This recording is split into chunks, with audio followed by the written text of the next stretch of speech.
नमस्कार साथियों, वीडियो में आगे बढ़ने से पहले आपसे विनम्र अनुरोध है कि वीडियो पूरा देखिएगा बस, क्योंकि इस वीडियो में तमाम पीड़ित निवेशकों की तरफ से हम सहारा प्रबंधन से और जो वर्तमान में सहारा के लिए वीडियो बनाते हैं सोशल मीडिया पर, उनसे सवाल करेंगे। हमारे एक यूजर साथी ने कन्हई शाह का वीडियो भेजा है, उनसे भी हम सवाल करेंगे।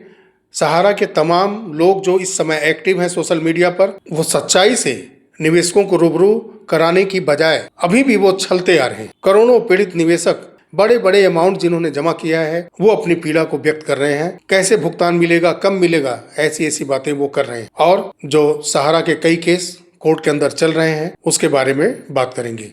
साथियों, सबसे पहले हम बात करते हैं पिनाक-पानी मोहंती केस में। आपको हमने 8 सितंबर को ही सूचना दे दी थी। उस दिन 2 ऑर्डर आया था और जो एक आईए विड्रॉल करना था, उसका भी ऑर्डर आया। वो आईए विड्रॉल हो गया और अगली सुनवाई 12/9/2025 को निश्चित है। और उसमें सिर्फ सरकार की तरफ से जो आईए लगाया गया है 174168/2025, उस पर सुनवाई होनी है। तो अभी तक तो यही सूचना है कि सरकार की आईए पर ही सुनवाई होगी। लेकिन अगर ऐसा हो सकता है किसी प्रयास से, जो एजेंट लोगों की तरफ से आईए लगा है, अगर उस पर सुनवाई हो जाती है तो ये बहुत ही बड़ी बात होगी आम सहारा के निवेशकों के हित के लिए। साथियों, 9 सितंबर को एक सुनवाई होनी थी, Sahara India financial corporation limited versus reserve bank of India.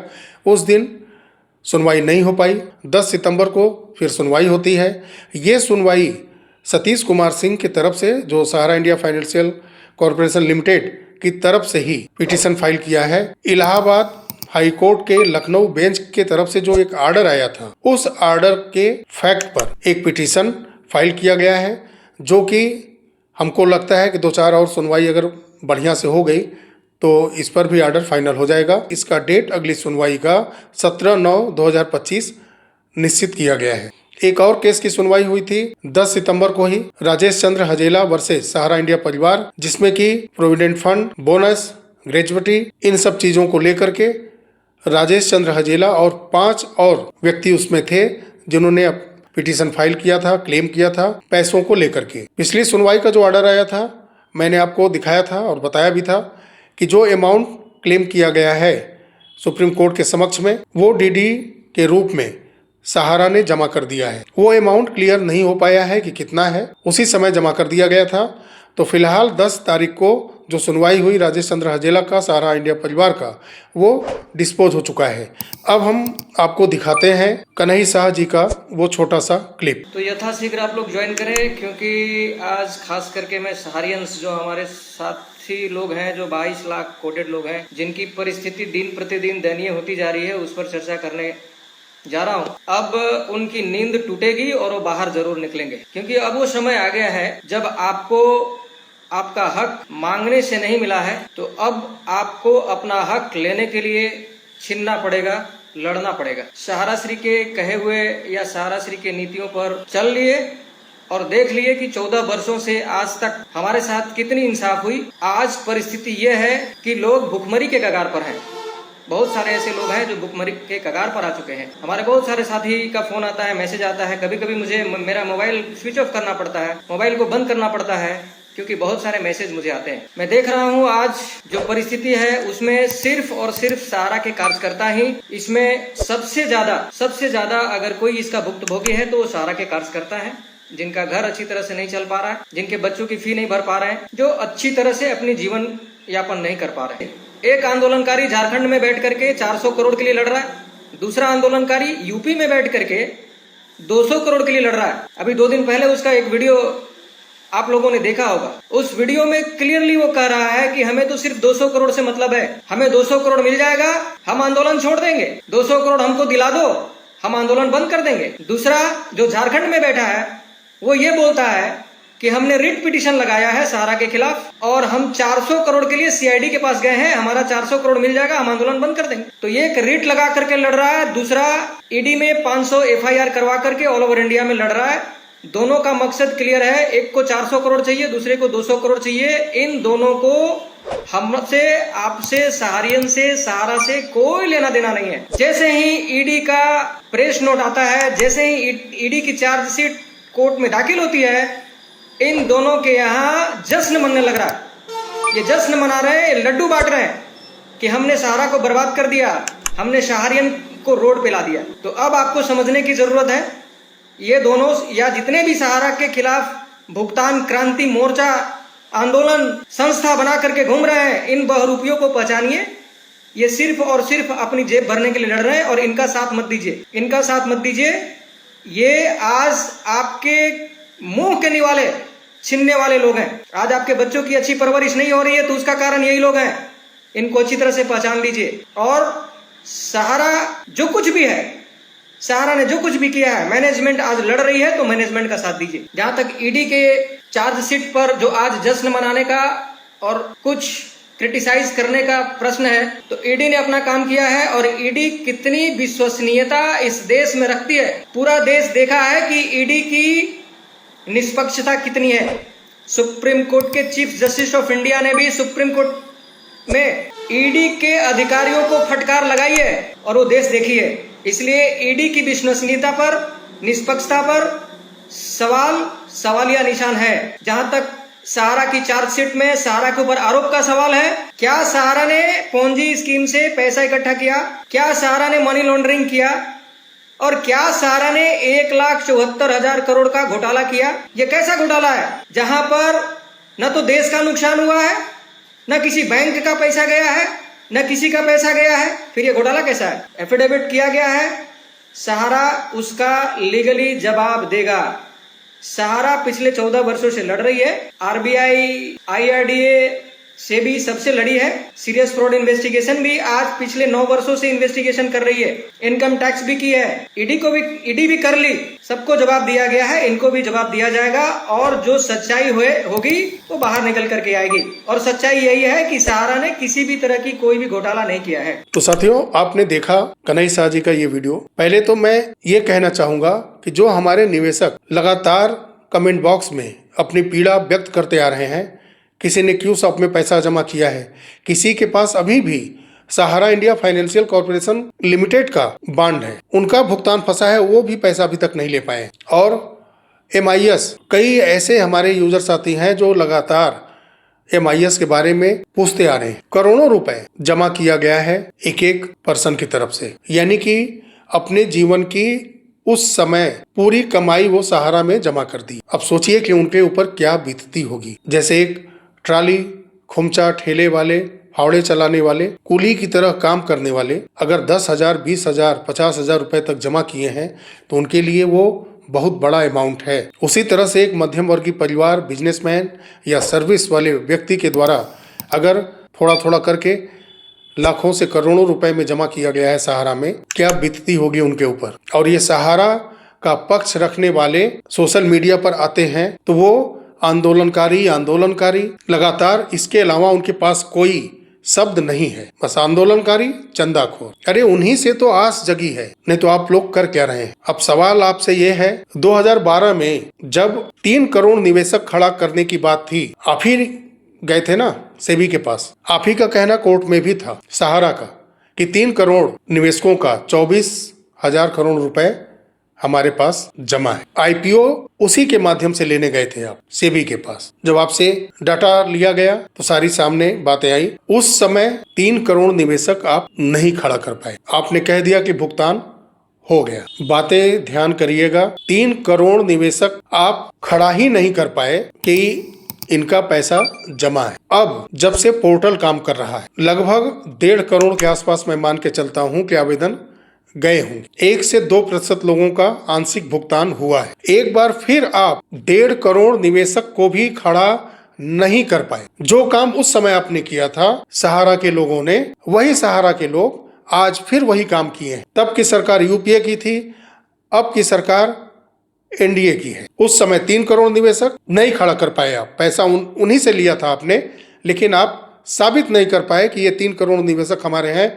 इसी भारत के अंदर से उन 3 करोड़ लोगों को आप संवैधानिक संस्थाओं के सामने, कोर्ट के समक्ष नहीं रख पाए, जबकि उनको 15% ब्याज सहित भुगतान करने का आर्डर कोर्ट से भी था। और इस समय भी वही किया आपने। सीआरसीएस पोर्टल पर 1.5 करोड़ लोगों ने ही सिर्फ सोसाइटीज के निवेशकों ने आवेदन किया, वो भी डेफिशिएंसी में। बहुत सारे लोगों का तो स्पष्ट उसमें आ गया है कि डाटा से मेल खा ही नहीं रहा है, ये डाटा मौजूद ही नहीं है। क्या कुछ उसी तरह का इस समय स्थिति नहीं बना है? जो उस समय किया आपने वही काम इस समय किया आपने। सहारा के जो वीडियो बनाते हैं लोग, चाहे वो कन्हैया शाह जी हो, जगदीश शर्मा जी हो, चाहे अन्य कोई भी हो, चाहे वो प्रबंधन के लोग इस वीडियो के माध्यम से अगर सुन रहे हैं तो वो जवाब दें कि अगर आप कहते हैं कि हम भुगतान ब्रांच से करेंगे, कार्यालय खुल जाएगा तो पूरा भुगतान सभी निवेशकों का हम कर देंगे। तो सवाल आपसे मैं पूछ रहा हूं, बताइए कि जब आप उस समय डाटा नहीं दे पाए, न सेबी को, न सुप्रीम कोर्ट के पास में निवेशकों का, ना इस समय सिर्फ 1.5 करोड़ सोसाइटीज के निवेशकों का डाटा दे पाए, जबकि पैसा इन सारे निवेशकों से आपने लिया है, डाटा इनका आपके ही पास है, आईडी, आइडेंटिटी प्रूफ, सारा कुछ इनका आपके पास है, फिर भी आप सीआरसीएस पोर्टल पर इनका डाटा अपलोड नहीं करवा सके। तो कैसे विश्वास करें कि अगर आप ब्रांच खुलवाते हैं तो ईमानदारी से, ट्रांसपेरेंसी तरीके से भुगतान करेंगे? जो डाटा नहीं दे रहा है सीआरसीएस पोर्टल को, वो कैसे भुगतान करेगा? कहां से डाटा आपके पास आ जाएगा? अगर है तो क्यों नहीं दे रहे हैं आप? अब तक कितना पैसा आप लोगों ने, कुछ कंपनियों का नाम मैं बता रहा हूं, अगर आप ईमानदारी से सहारा के द्वारा जो भी पैसा अपने निवेशकों के जरिए तमाम कंपनियों में जमा कराया गया है, मैं कुछ कंपनियों के नाम आपको दे रहा हूं, अगर आप इसका जवाब दे सकें तो वीडियो के माध्यम से, चाहे कमेंट में आकर के किसी भी तरीके से आप दे सकते हैं, तो अपने 13 करोड़ निवेशकों को जवाब दीजिए। आप ऑफिस से भुगतान करना चाहते हैं ना, तो पहले बताइए कि Sahara India financial corporation company limited में कितने पैसों की देनदारी आपकी है? पिछले 15 से 17 साल में कितना पैसा आपने दे दिया है, और इस कंपनी में अभी आपको कितना पैसा अपने निवेशकों को देना है? चलिए मान लेते हैं कि Sahara India real estate corporation limited, Sahara housing investment corporation limited, इन दोनों का भुगतान आपने दे दिया है उस समय के हिसाब से, जब 3 करोड़ निवेशक इन दोनों प्लान में जो पैसा जमा था इनको रिटर्न करना था। लेकिन अगर आपके पास आंकड़ा है कि कुछ पैसा देनदारी इनका बचा है तो उसको भी आप दिखाएं। देने की बात मैं नहीं कर रहा हूं, कहां से देंगे आप? देना होता तो मामला कोर्ट में इतना 17-18 साल से, 2008 से संवैधानिक संस्थाओं के लपेट में आप हैं, इतना लंबा चलता ही नहीं अगर भुगतान ही करना होता आपको। तो रियल एस्टेट और हाउसिंग छोड़ दीजिए, लेकिन हमारे कमेंट बॉक्स में सहारा इंडिया फाइनेंशियल कॉर्पोरेशन लिमिटेड का पैसे की मांग होती है, इसका बताइए आप कितना देनदारी अभी बचा है आपका? आगे चलकर ब्रांच खुलता है तो ब्रांच से कितना भुगतान आपको करना है? मुझे नहीं, मैं अपने कमेंट बॉक्स में जो निवेशक बात रख रहे हैं उनकी तरफ से ये सवाल आपसे पूछ रहा हूं। आपके पास तो डाटा है ना, प्रबंधन के पास डाटा है, कमांड कार्यालय खुल चुका है, जो धरना प्रदर्शन चल रहा है, जो टीवी के कर्मचारी थे वहां पर कार्यालय खुल चुका है, तो आप ये डाटा दीजिए। उसके बाद सहारा क्यू साहब की आपकी कितनी देनदारी है, कितना पैसा आपको देना है, कितने लोगों का भुगतान आपने किया है, और कितने लोगों का भुगतान, कितने हजार करोड़ रुपए क्यू साहब का अभी आपको देना है। और ये क्यू साहब 15 अगस्त 2012 में आपने लॉन्च किया था, ये वही पीरियड है OFCD वाला। तो इसका डाटा अगर आप ईमानदार हैं अपने निवेशकों के प्रति तो जरूर दीजिएगा। सहारा के ही MIS प्लान और तमाम सोसाइटीज, MIS का काफी लोग जिक्र करते हैं, तो आप बताइए कि इसका पैसा कैसे मिलेगा? जो ये प्लान आपका निवेशक ले रखे हैं उन निवेशकों की देनदारी आपके ऊपर कितनी है? MIS का पैसा कैसे देंगे आप? कितना है वो अमाउंट बताइए। सोसाइटीज का पैसा कितना आप दे चुके हैं, कितना और देना है अपने निवेशकों को बताइएगा। मुझे नहीं चाहिए जानकारी आपसे।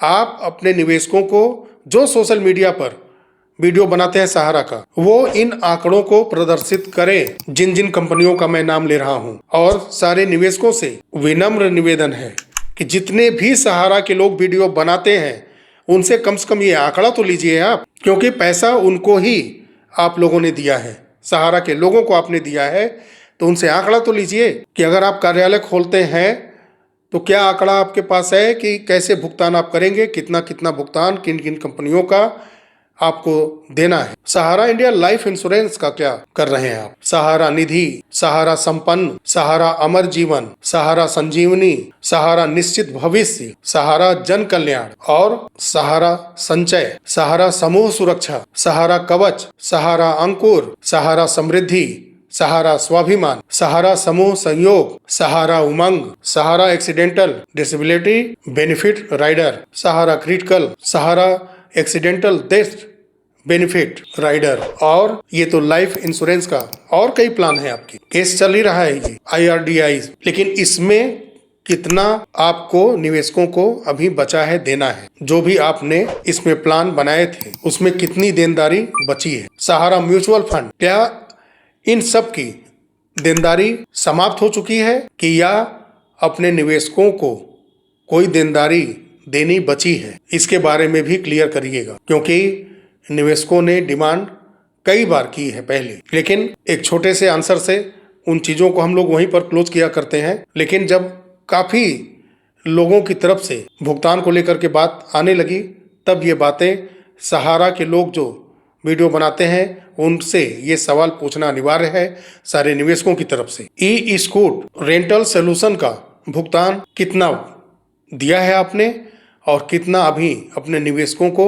देना है, इसका भी डाटा दीजिएगा अपने निवेशकों को। और सहारा गोल्डन डबल ट्रिपल 4 गुना 5 गुना जो प्लान आपका था उसमें कितनी मैच्योरिटी हो चुकी है, जो पेमेंट नहीं हो पाया है, आने वाले समय में जो क्रमशः प्रति महीने वर्ष मैच्योरिटी होती जाएंगी उसकी देनदारी कितनी है और उनका भुगतान कैसे करेंगे आप? क्या है रोड मैप आपका? कार्यालय खुलेगा तो कैसे करेंगे, कितनी की देनदारी है, वो आप सोशल मीडिया के माध्यम से ही कम से कम बताएं, ताकि ये तो आम निवेशकों को लगे कि हाँ सहारा के पास कम से कम डाटा है, कार्यालय से भुगतान करेगी। ये आश्वासन कम से कम अगर आप डाटा देंगे तो ये तो हो जाएगा ना कि हाँ ये पैसा हमको मिलेगा, हमारा डाटा कम से कम है। इसलिए कि 3 करोड़ का डाटा उस समय नहीं मिला और 1.5 करोड़ का डाटा, लगभग 2% का डाटा मैच किया, बाकी लोगों का डाटा 98% मैच नहीं किया इस समय। उसके बाद सहारा मीडिया है आपका, सहारा मीडिया में ही टीवी है, प्रिंट मीडिया है,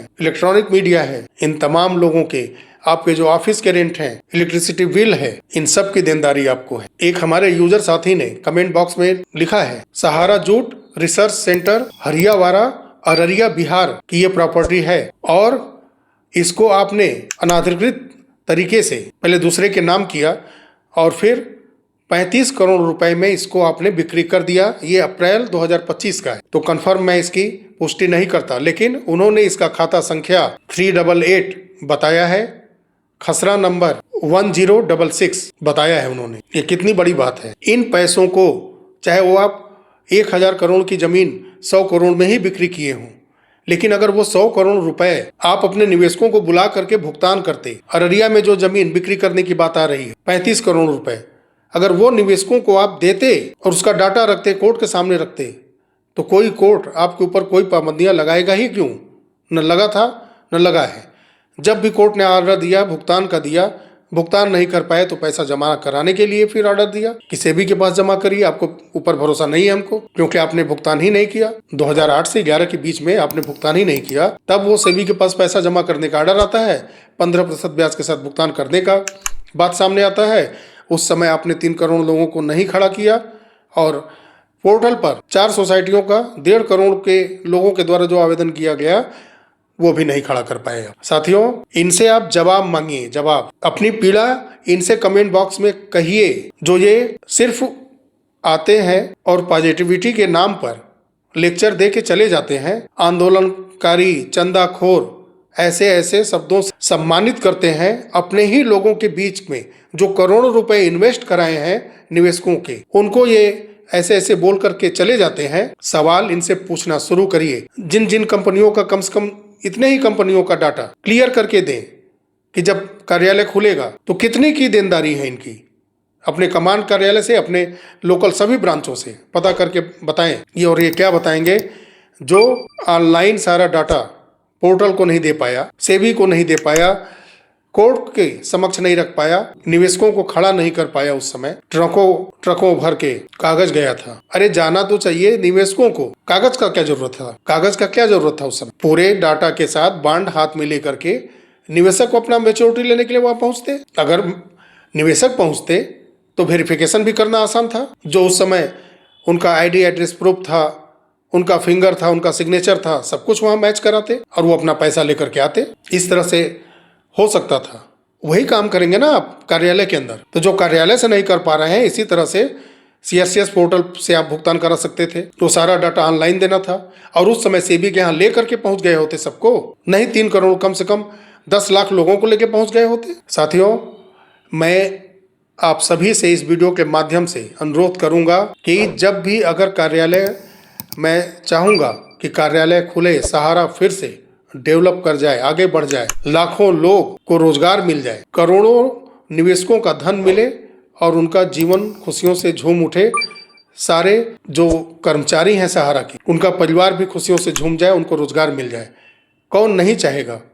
देश की सबसे बड़ी कंपनी में से एक सहारा फिर से लॉन्च न करे। लेकिन जो इनका आचरण है उस लायक ही नहीं है। इनका मैनेजमेंट छुपा हुआ है। 2-4 लोग आके वीडियो बनाते हैं, लोक लुभावन बातें करके चले जाते हैं। आप सवाल पूछिए इनसे कि जो डाटा ये कार्यालय के अंदर रखे हैं भुगतान करने के लिए, कह रहे हैं कार्यालय खुलेगा तो भुगतान पूरा होगा, तो वो डाटा ये संवैधानिक संस्थाओं को क्यों नहीं देके भुगतान करा रहे हैं? सीआरसीएस पोर्टल से भुगतान तो हो ही रहा है ना, तो वहां पर कम से कम 90+ % आना चाहिए था कि नहीं? भुगतान अगर नहीं मिलता तो सारा दोष सरकार का रहता कि डाटा मिल गया है फिर भी नहीं दे रहा। सहारा ने क्या किया? 10,000 रुपए जब निर्धारित किया गया कि भुगतान होगा और दूसरे में 50,000 का भुगतान होगा, सहारा कहाँ विरोध कर रही? सहारा क्यों नहीं एक पिटीशन फाइल करती पिनाक पानी मोहंती केस में, क्यों नहीं की 3 साल के अंदर कि नहीं, जिन निवेशकों को वेरीफाई किया जा रहा है उनका पूरा पैसा दिया जाए।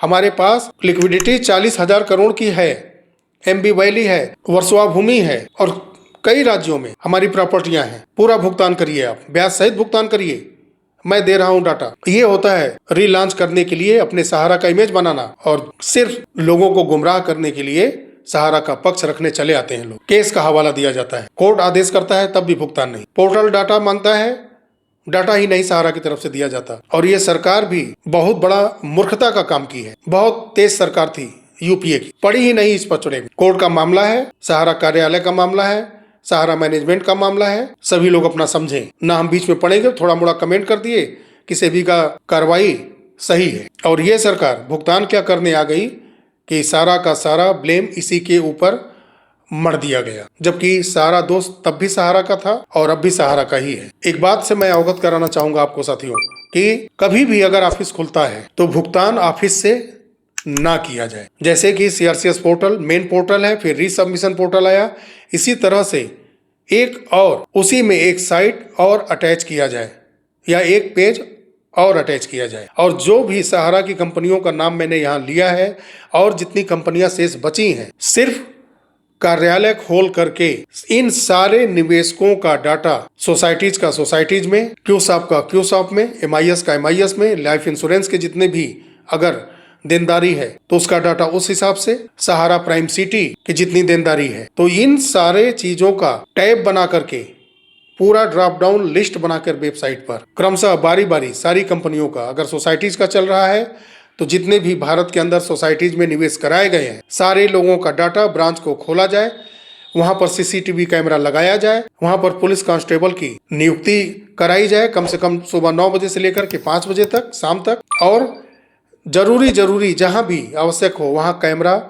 जरूर लगाया जाए और वॉइस रिकॉर्डिंग भी उसमें होनी चाहिए। और सारा डाटा ब्याज सहित ब्रांच के अंदर तो कोई कमी नहीं न रहेगी, अगर कोई कमी है तो वहां सुधार की जाएगी। सारा डाटा वहां से अपलोड करके सरकार के पास, सुप्रीम कोर्ट के पास, उनकी जो कमेटी गठित है उनके पास भेजी जाए, तब तो कमी बिल्कुल नहीं आएगी, क्योंकि ब्रांच खुला है। ब्रांच से अगर भुगतान होगा तो आप कल्पना कीजिए कि सबको पहले हम में पूरा प्रशासनिक सिस्टम वहां पर लग भी जाएगा, तब भी कंट्रोल भीड़ नहीं हो पाएगा। और जितने बड़े लोग हैं, बड़े अमाउंट के जमा करता है, जिनका थोड़ा सा समाज में ऊंचे ओहदे पर है, दबंगई है थोड़ी, तो वो वहां पर प्रभावी होंगे और छोटे जमाकर्ताओं का पैसा फंस जाएगा। इसीलिए मैं बोल रहा हूं कि सिर्फ डाटा कार्यालय के माध्यम से दिया जाए। और जो 40,000 करोड़ जैसा सहारा के लोगों का कहना है कि पहले से ही मौजूद है वहां पर, और उसके बाद जो प्रॉपर्टियां हैं उन सब को बिक्री करते हुए